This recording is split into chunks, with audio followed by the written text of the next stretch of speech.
Hello everyone and welcome to our live stream tonight with Tim Flannery. Thank you for your patience. I know that we're starting a little bit late. I'm Amanda McKenzie, I'm the CEO of the Climate Council, and Tim probably needs no introduction to most of you. Thanks for being here, Tim, the Chief Climate Counsellor. It's great. Thanks, Amanda. So as you know, tonight we're having a Q&A. We're talking about the summer that we've just had in Australia, but we'll also be a bit more wide-ranging. We're taking your questions on Facebook, on Twitter, and in email over the last couple of days. So you can continue to submit your questions, just say @ClimateCouncil in your tweet or in your Facebook post, and the hashtag is AskTim. So we'll kick off with a discussion, as I mentioned, about the summer that we've just had. Over the summer, at the Climate Council, we've released reports on bushfires and climate change, on heat waves and climate change, and we've had a huge discussion in the public arena about how climate change is already influencing extreme weather. Many questions came in about this, and Nathan asked a question over email, and we'll get started with his question. He said, how can we know and show that weather events over the summer have been caused by climate change? For example, his grandma, who's in her 80s, does not agree that climate change is real. What evidence can he point to that will convince her? Tim, what do you think? Well, look, Nathan, I think that's a great question, and I really hope that I can satisfy your grandmother. I know they're often very, very wise people, so I'm going to be extra diligent here with this one. But I think the first thing to say, Nathan, is that in the climate system, nothing causes anything else because there's so many factors that have to come together to influence our climate or just a simple weather event. So we don't talk about things causing anything in the climate system, we talk about influences on our climate or on our weather. And one of the strongest influences we now know on many of the events that we've seen over this summer is climate change, is the warming that's caused through global warming, which is then in turn altering our climate. And one of the most surprising things that's come out of the science recently, and we feel it in our direct experience, is how just a small shift in the average temperature can lead to really big changes at the extreme. And I just want to show you a graph, because your grandma, I think, will get this one straight away. So the graphic will show just a bell curve of distributions. Hopefully you can see it up there now. And all that says is that, you know, in any climate, there'll be some cold days, there'll be some hot days, most days will be in between. But if you look at what happens when you shift that bell curve just a little bit, so just shift the average temperature a bit, you see that at one end there are far fewer cold days. They'll still get some, but there'll be fewer of them. And at the other end of the extreme, you see that there's a really big increase under the bell curve of hot days, and then there's some days which are record breakers, which are hotter than we would ever have seen under the old climate. And that's exactly what we've seen through this summer.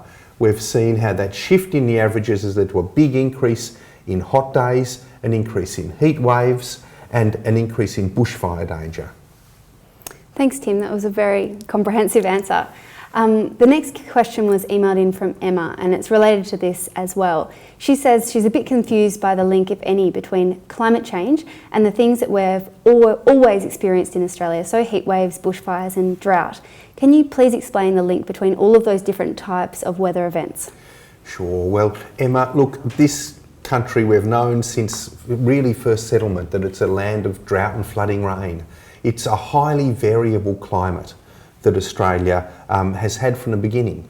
That doesn't mean that climate change isn't influencing it. It just means that there's a lot of variability that can mislead people. So, you know, when we talk about heat waves, someone will say, oh, my granddad knew one in 1903 that was worse than this. You know, because there has been a lot of variability and people remember heat waves in a particular area that might have had a particular intensity. But what has happened, and we can show this through the documented record from weather stations all around the country, is that the climate is shifting. So we're still getting a very variable climate. In fact, in some ways it may be becoming more variable. But we're finding at the hot end of the spectrum, through the heat waves, through bushfire vulnerability, and even through flooding, as we're seeing, these extremes are growing. So an extreme climate is becoming even more extreme, with most of the emphasis on the hot end of that extreme spectrum. I hope that makes sense. We're going to go on to another question now from Ben, who's emailed in a question about capital cities and how they're affected by climate change. So he says he'd like to know more about how the climate is influencing large population centres and how that's going to change over time. And for example, he lives in Perth and he'd like to know a little bit more about that. Well, it's a really interesting question, Ben, and most Australians live in cities and they are experiencing already flooding in the cases of Brisbane, heat waves in southeastern Australia and other events such as bushfire threat. But if you look at the future, you see that by the end of the century, if we just keep doing what we're doing now, the world will be 4 degrees warmer than it was prior to the Industrial Revolution. That means Perth is going to be somewhere between 3.5 and 5 degrees warmer than it is now. And if you're looking for analogous cities or places where there's people that represent what Perth might be like in future, under a medium scenario, you might look at St George in central Queensland. It's a town on the Balonne River, or a place I actually have never been to called Quilpie. So, and I hope we've got a map there where you can see where Quilpie is. It's in far western Queensland. But under the worst case scenario, that's the sort of climate that Perth will be experiencing, what we see in Quilpie today. In the case of Darwin, there just is no analogy. There's no place on Earth that will be like Darwin will be like at the end of this century under 4 degrees of warming. So there are some real changes in Australian cities that I think really should deeply concern all of us. And a town like Quilpie, what sort of climate are they experiencing today? Well, Quilpie's out in the Queensland desert, not that far from the South Australian border.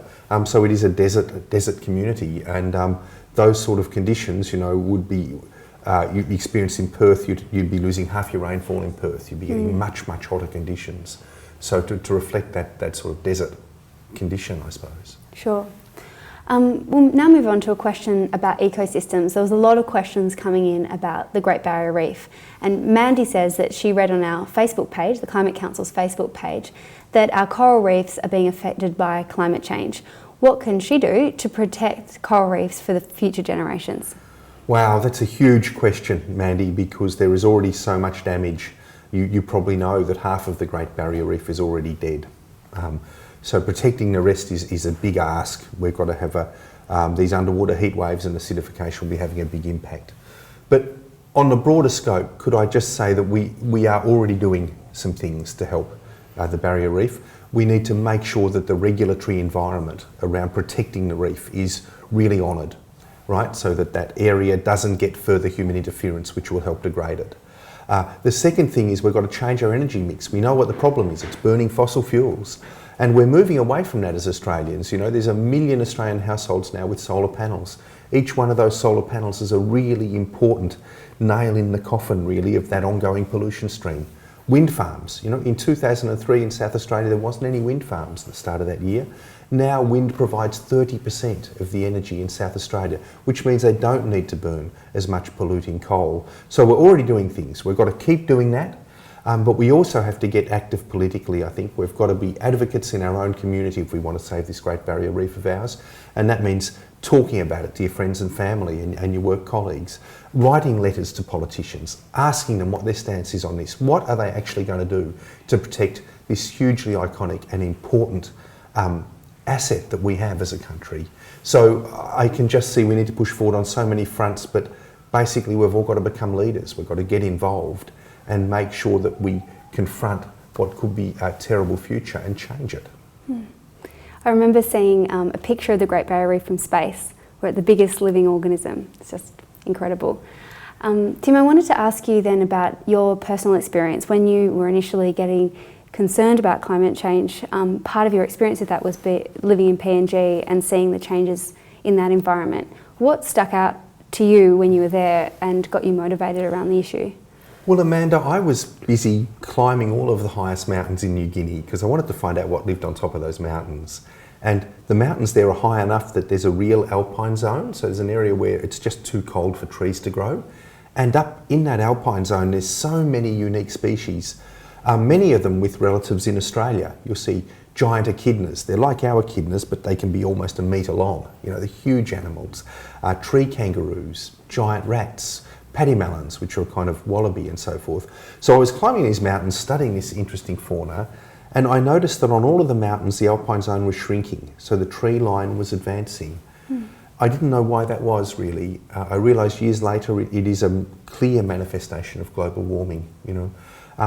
Back in the Ice Age, the tree line in New Guinea was at 2,100 metres, and the highest mountains are nearly 5,000 metres high. Today, the tree line's at 3,000 metres. So in a 4-degree world, if we continue as we are, those alpine habitats, after persisting for millions of years, will vanish, along with all of their flora and fauna. So once I realised that, I thought that is intolerable. I don't want to live in a world where my kids can't experience those incredible environments, which are some of the most beautiful I've seen, full of birds of paradise and dwarf rhododendrons and all these amazing mammals way up on the roof of the world. We can't afford to lose that. Another set of questions that kept coming in was around the current drought being experienced in Queensland and in northern New South Wales. And a question from Tim is that in the context of the federal government's announcement of financial support for drought-affected farmers, based on the notion that the drought is a natural disaster, what's your view on the sustainability of farming communities into the future?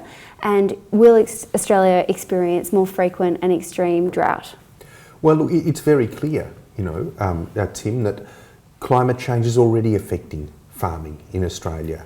We are seeing changes in seasonality, we're seeing changes in rainfall, we're seeing the impacts of these heat waves on water, dam water in farms around Eastern Australia.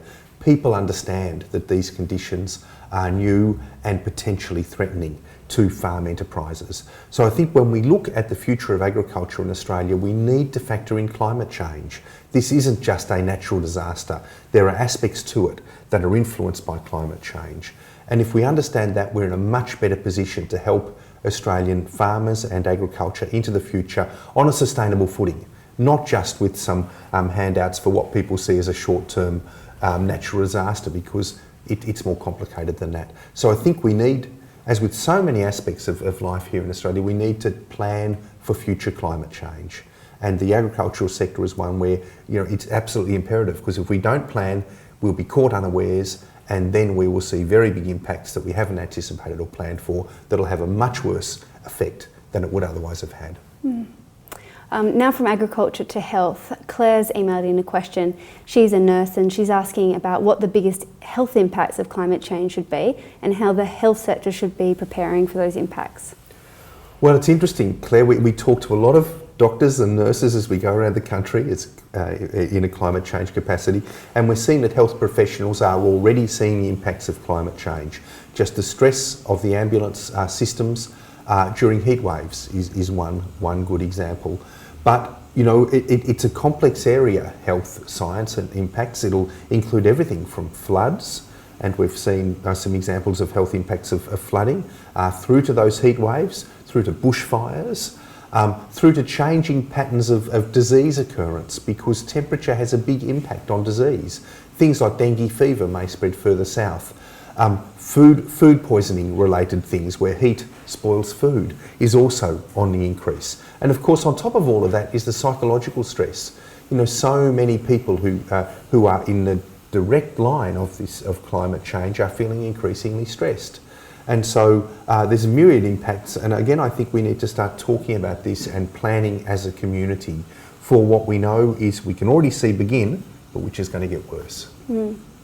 Thanks, Tim. We'll move on now from talking about the impacts and focusing on the summer to talking about some of the other questions that came in online over the last couple of days and are still coming in over Twitter.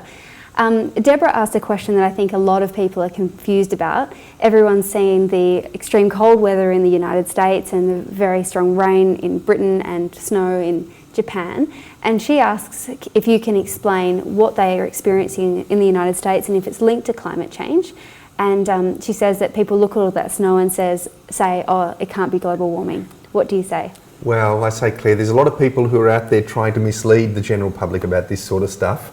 And they'll often say, oh, it's cold, can't be climate change. See, it proves climate change is wrong. That's just absolute rubbish. There is some good scientific evidence now that what we're seeing is a shift caused by the warming of the Arctic. Traditionally, the area over the Arctic Ocean was very, very cold. The air was cold, and of course there was an ice cap that covered 2% of the surface of the planet over there on the North Pole. And around that, a jet stream would run, which separated that cold air from the warmer air to the south. And the jet stream was very vigorous because of the temperature difference between the pole and the area below. But what's happened is that the pole is now warming twice as fast as the rest of the planet. And so the energy that's holding the jet stream in place seems to be slackening. And it's a bit like a top, I imagine. If you spun a top on this table, as long as there was a lot of energy in it, it was spinning fast and it'd stay upright. But as it starts to lose energy, it starts to wobble. And that's what we've seen with the jet stream. The jet stream's starting to wobble, and big globes of cold air are coming down over North America as that jet stream wobbles, and warm air is pushing way, way up into the Arctic and having big consequences there. So I think in North America there is some good evidence that what we're seeing is being influenced by climate change. Now when it comes to Europe and the record flooding and whatever that's happening there, that's a different mechanism again. Climate change is complex, unfortunately. But one of the factors that's influencing that flooding is the warming of the oceans, which allows more evaporation. So you just get more moisture in the atmosphere, and when that warmer air with moisture in it hits cold air, you get massive precipitation. Now if the air is really cold, it'll fall as snow, if it's cold enough, otherwise it falls as rain. We've got to remember that snowfall is precipitation as well, and that precipitation can come, if it's in record amounts, from a warming ocean that's allowing more evaporation.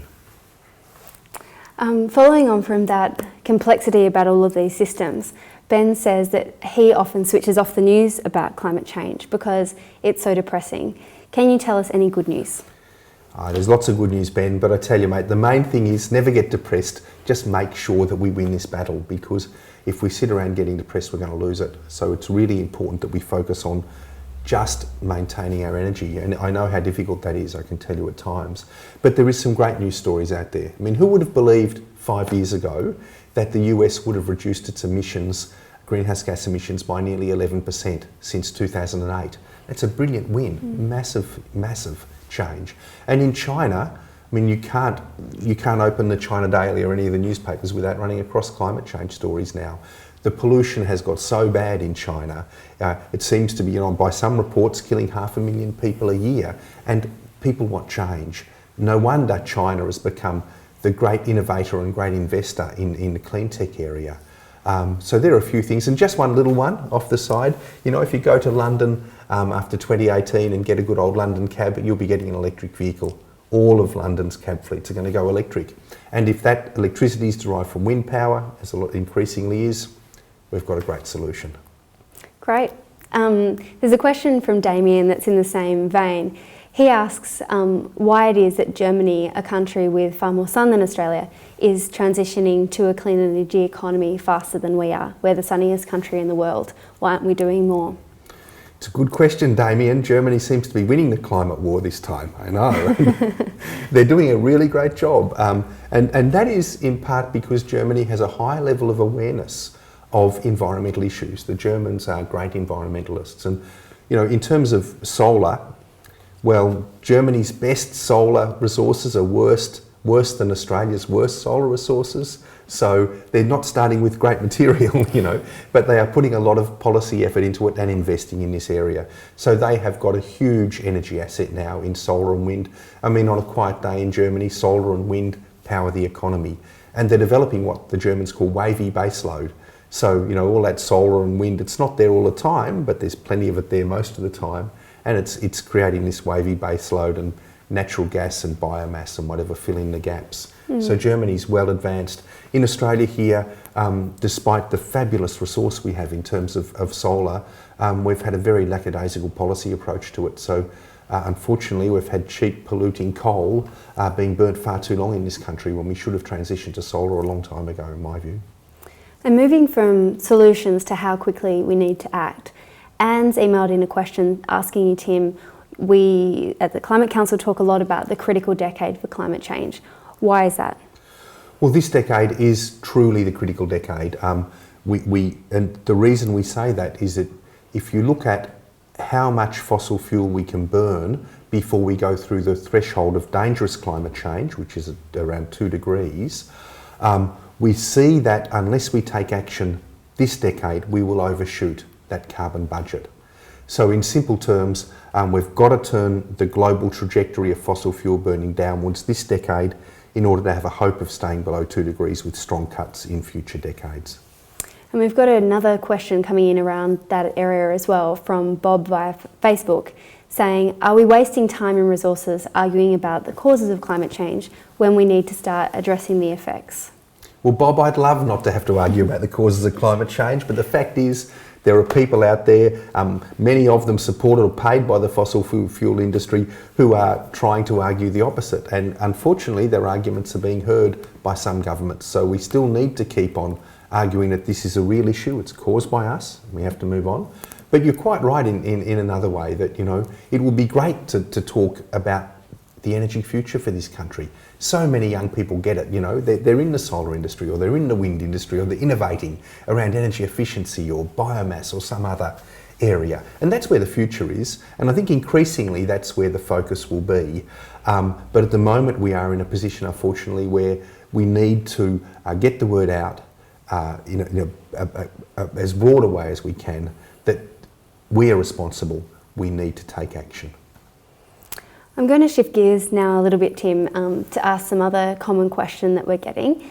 A range of people are asking about what we can do, and Yvonne puts it like this. She says, I would like to hear what we can do clearly and precisely as ordinary citizens to make a difference to reduce carbon and the effects of climate change.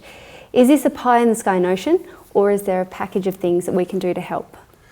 Well, Yvonne, I wish I was in charge of my own green army and I could just point you all to the problem and fix it up. But we're not in that position, unfortunately, and everyone's capacity to do things is so different. So if you were a very wealthy mining magnate, you could do a huge amount of things that is beyond the capacity of a normal individual to do. You could have a massive impact. But us normal individuals can do things too, and can I just point to a few of them? One of them is the solar revolution going on in Australia. You know, back in 2007 there was about 8,000 grid-connected solar units in Australia. Today there's more than 1 million. If you haven't got solar panels on your house, look into doing it. Become an advocate for solar. Join a local group that's trying to set up a solar farm in your local city. Those sort of things are important. But beyond that, this leadership issue goes to really taking a leadership position in your family, at work, in your community groups. Discuss the climate problem. I know that it leads to arguments. A lot of people have put it off the table because they feel it's divisive. We can't afford to do that. We need to keep on presenting the facts to people in innovative, new and kind of friendly ways as well. Beyond that, we've got to get involved politically. You know, we've got to tell our representatives, political representatives, very clearly what we expect of them. We expect a cleaner, better, greener future. You know, everyone wants that. Don't let them backslide on it. Write letters. If you get a chance to meet them or influence them in any way, take the opportunity, because unless they hear from us, the people that they represent, they're likely to listen to others, lobbyists and others, and then we'll get a bad outcome.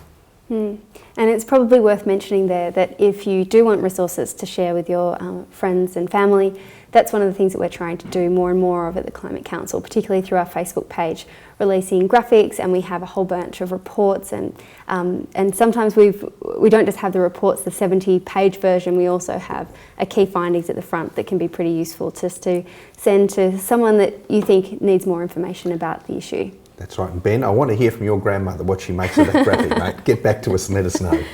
The next question concerns what action Australia is taking in respect to the rest of the world. So Stan asks via email, on a 1 to 50 scale, where does Australia fit with regard to action on climate change? Well, Stan, we are starting from a very back position, way back in the field. We're the world's largest per capita polluter among developed countries. We're the 15th largest polluter overall. So we're starting in a bad position. Having said that, over the last 5 or 6 years, we have made some progress. We've cut emissions from the electricity sector because of the wind and solar in part those investments, and also because of energy efficiency. We've had a series of great things in the Clean Energy Bill that have helped us move forward. Now, unfortunately, a lot of that is changing with the new government. They have their own package. We'll see how effective that is and whether we still continue to lead. But if I was to rate us overall, I'd say out of 50, I reckon we were doing it about 20 out of 50. I fear that our rankings might drop as we start getting rid of things. There's some elements of the Clean Energy Bill. But we need to be doing 50 out of 50. That's the truth. We have got so little time to deal with this issue, and there's so much to be done. We know how to do it. We know what the tools are. We've just got to get on with the job. And Tim, of course, the Climate Authority today came out with their landmark report, which was looking at what Australia should be doing in terms of our emission reduction targets. So, of course, as Tim said earlier in the broadcast, climate change is caused by fossil fuel emissions, and to address climate change, we need to reduce them. That's the sort of most simple way of looking at climate change, if you like. The report that came out today recommended that Australia reduce its emissions by 19% by 2020. And they said this on the basis of how urgent climate change is in terms of how quickly we need to act, but also in line with how Australia is compared to the rest of the world. This is up from a 5% target. What do you think of this, Tim? Look, I've had a look at the report, a brief look at the report, Amanda, and I think it's common sense. You know, we've got to remember the Climate Change Authority is chaired by the most eminent of people. I mean, Bernie Fraser, who used to look after our Reserve Bank, and many experts in the field. So this figure isn't plucked out of the air. It's a very carefully considered figure. It is clearly achievable, and they tell us in their report how it can be done. And clearly, I think we need to adopt that advice. I mean, it's advice given not just to the government, but to the people of Australia by an independent authority. So we need to take heed of it. Mm-hmm. Next up, we've got Vince, who has emailed in a question about whether these sorts of broadcasts, are we talking to the right people? He says, Tim, it's entertaining to have a Q&A and it's useful for him to get a bit more information, but would it be better to get the message out while people are watching Dancing with the Stars or a cooking show? Gee, well, I don't think you're going to see me swing around the ballroom arm in arm with Andrew Bolt to try to get onto that audience. But, you know, it is true that we you know, people who listen to this broadcast are generally interested. I guess the point is that this is a starting point for us. We can get out and provide facts and information to those who really care about this issue, and we hope that those people carry it further and tweet this stuff. I don't know what you do these days. You tweet it or Facebook or whatever you do, but at least talk about it and make sure that the message gets out further and further. I must say, you know, I grew up in a world where I typed my master's thesis on a typewriter. So all of this new technology that young people have, it seems to me to be such a gift. I mean, and I'd love to see it used more in this way so that we can get the facts out to people.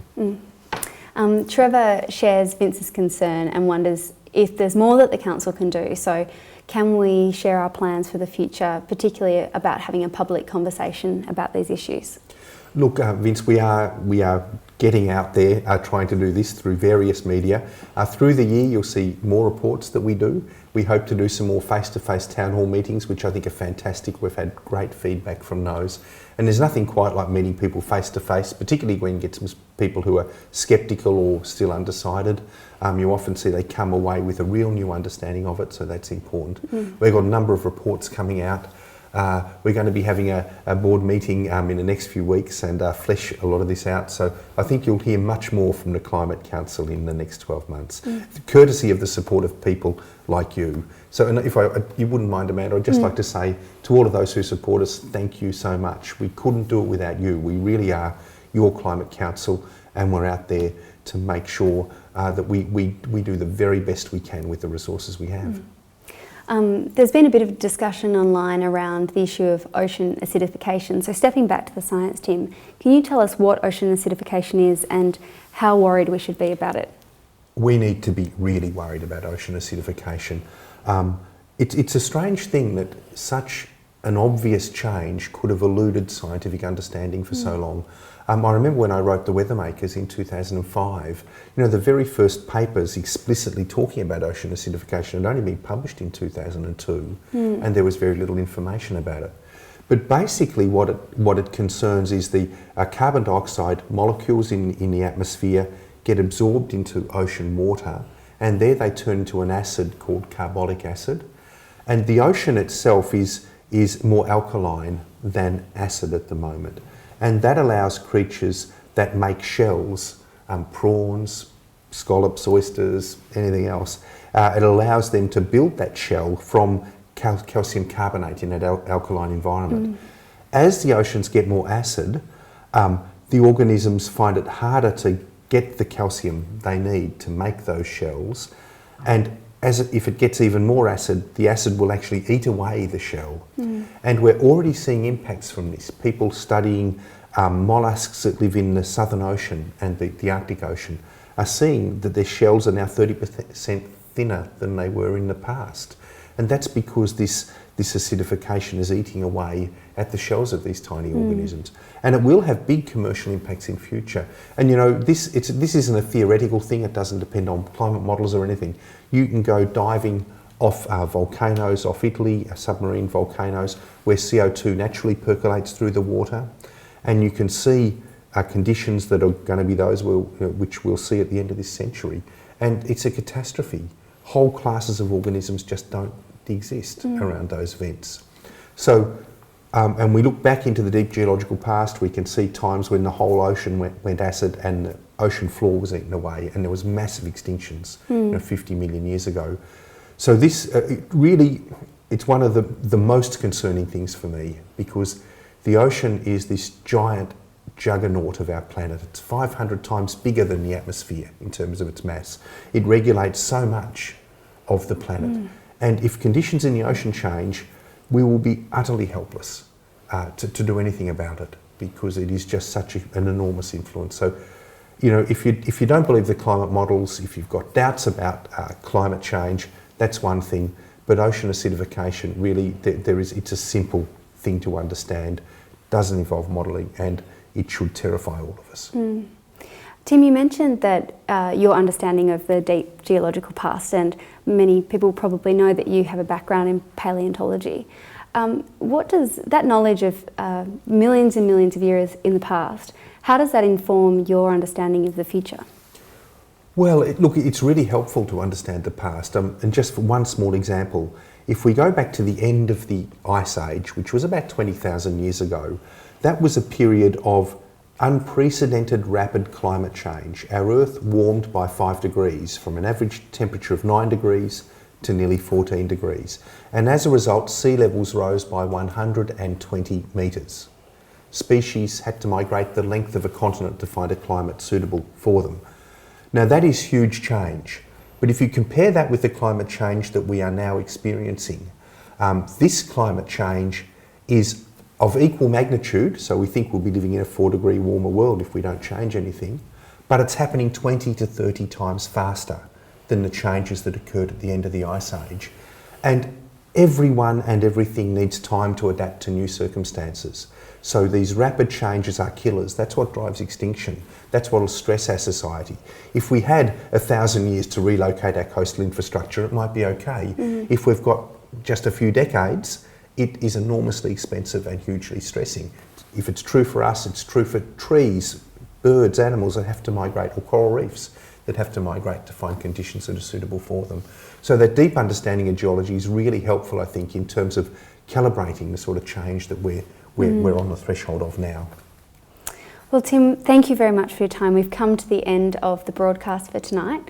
I'd like to thank you all for sending in a myriad of questions that we've been trawling through for the last couple of days, and everyone that's been online engaging with the broadcast as we've been going through. What we'll do is make it available online so you can share it with your friends, and or you could view it again if you're really keen. But in the absence of being able to get everyone to clap and say thank you, I'll say thank you on everyone's behalf, Tim. So thanks for sharing all of your insights with us tonight. Thanks, Amanda. It's been great, and get out there and make a difference, please. Thanks, everyone.